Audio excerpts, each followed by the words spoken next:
Hi, my name is Domenico Iannidinardi, and this is the dissemination from my music technology project entitled How Non-Musical Sound Can Be Used as a Tool to Colour an Audience's Perception and Opinion of a Character or Environment.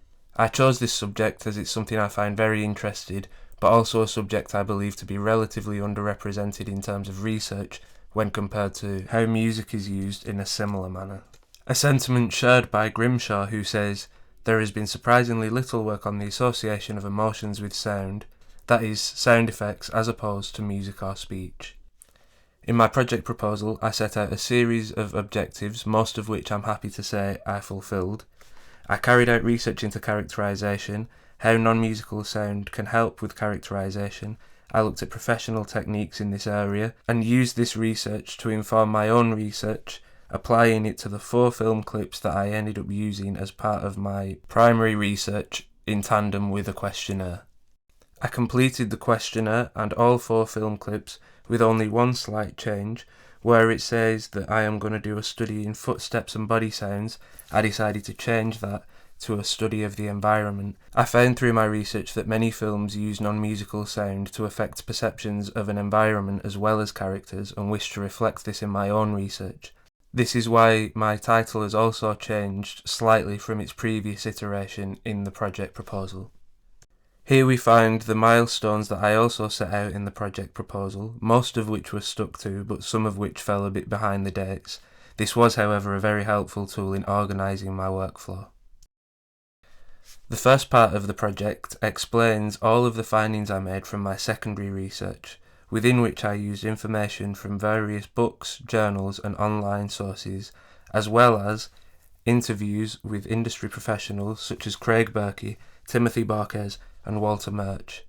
I also managed to interview an industry professional that I know personally, Rob Foster. Whilst starting my research, I managed to split what I was looking for into 7 different techniques. The first one being the motif, the second one sound association, the third pathetic fallacy, the fourth character sounds, the fifth asynchronous sounds, the sixth pitch and volume, and the 7th silence. The motif is the idea that the sound can become associated with a character itself. This is a quick way to establish a character's personality purely by playing a certain sound that you want to be associated with them every time they're on screen. This means that whenever you hear the sounds, whatever perceptions you have of that character are instantly transferred onto wherever the sound is being played, even if the character isn't there. This allows a sound designer to influence the perceptions of a viewer just by playing these sounds. Sound association is less a technique and more something that exists that a sound designer can use. Some sounds we are evolutionarily programmed to fear.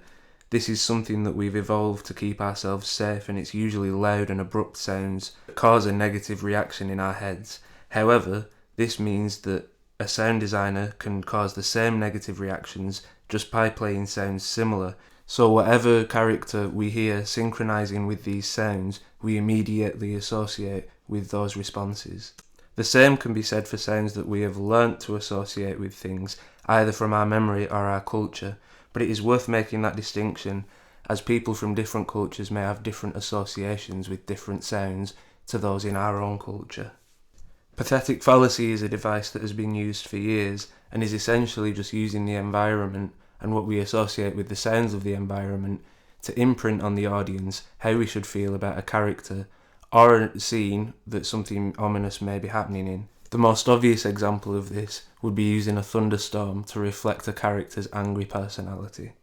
Character sounds are the sounds that the characters themselves make, and they too can be used to influence our perception by doing more than just recreating exactly what they're doing on the screen. In interviews with Barquez, he explains about how he'd add subtly irritating sounds to the character of the Joker to give the audience an instant dislike to this character.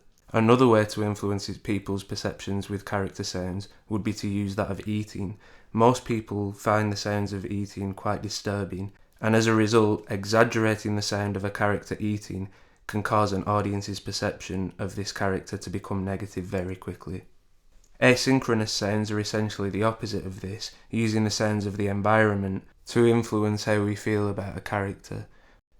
Pitch and volume can be used in a similar way as it's used in music for sound effects. However, it can be also used for the associations that we have with low pitch as being slow, large, and strong, and high pitch being more associated with small, fast, and helpless. Pitches can also be used psychoacoustically. For example, by pitching a sound effect at an extremely annoying frequency, you can instantly create a sound that people are going to dislike, and therefore dislike the character that made them. Silence, due to its unnatural nature within a film, can be used to raise tension or create an uncomfortable feeling. This is because psychologically, people generally prefer to have sound all the time, and when you're watching a film, if there's things going on, you know that there should be sound, so a lack of sound feels completely unnatural and brings this feeling of either suspense or uncomfortableness.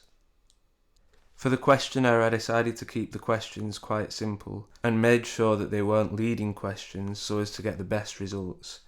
The first questions I asked were the information consent question, which ensures the nature of the experiment is known to the participant.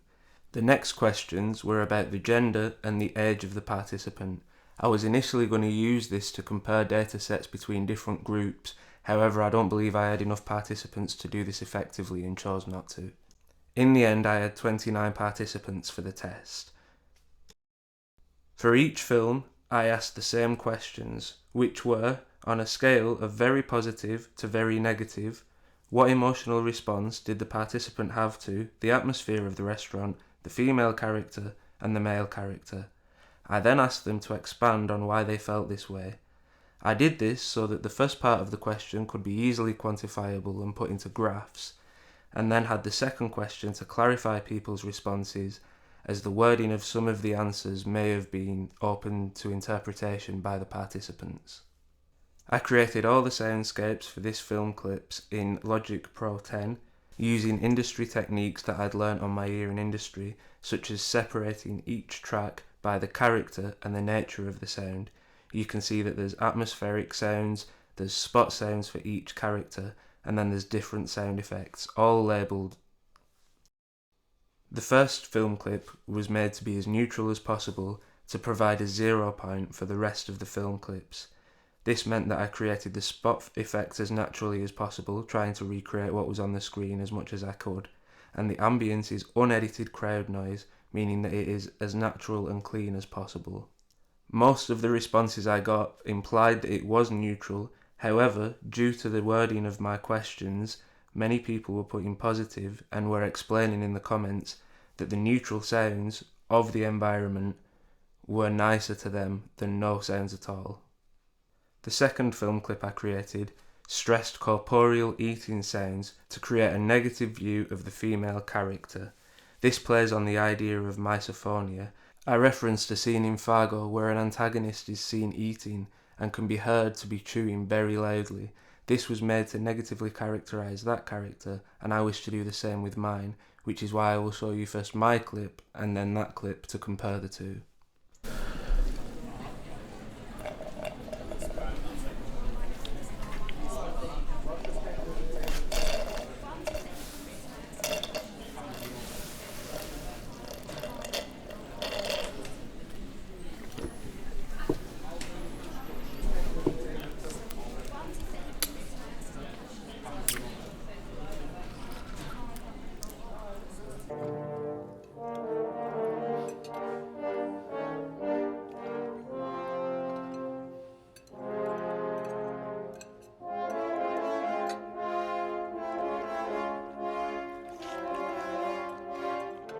This seemed to work, as most of the comments from the participants said that they were put off by the noises that the female character was making. However, you may see that there were quite a lot of positive results as well, with some people commenting that it made her seem like a more playful character. Either way, it has influenced the perception of that character. In the third film clip, I intended to paint the male character in a negative light by using the asynchronous sounds of a siren and a drone whenever the male character is on screen. This drone and siren are made to imply a sense of foreshadowing or foreboding and that something is meant to go wrong, and some inspiration was took from the scene in Breaking Bad in which Walter White is told that he has cancer. You will be able to compare the two now.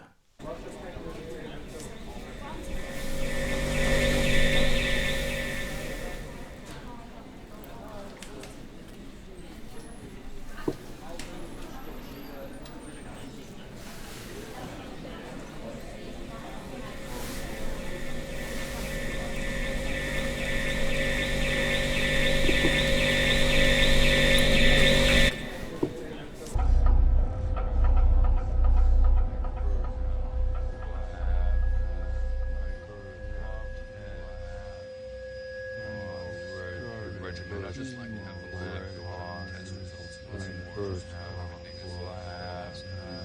is. Mr. White? Mr. White?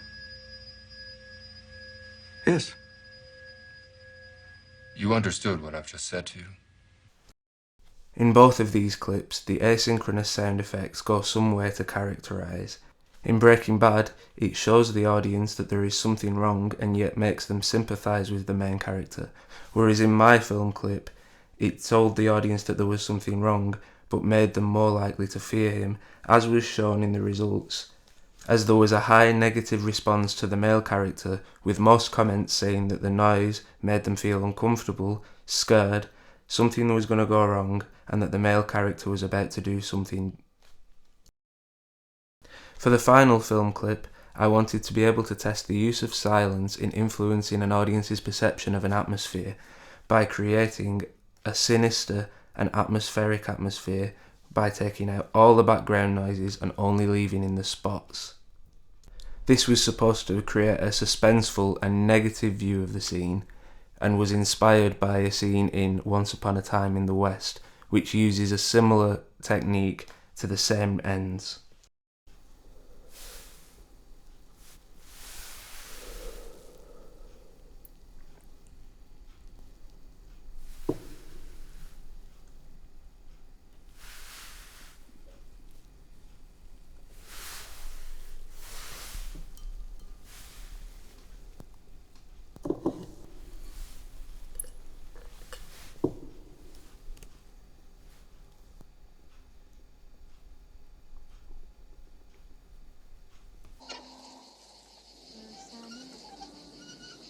And all the roses fall.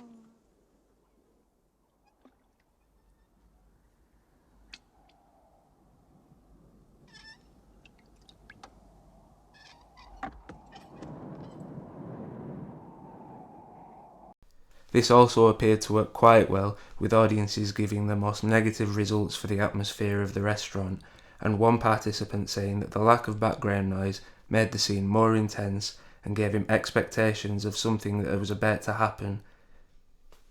In conclusion, in this project I have found that many methods can be used to affect people's perceptions of a character or environment using non-musical sound, and I have found examples where these methods are used in the industry and tested them myself to varying degrees of success. To improve on this, I could have tested more methods with more film clips.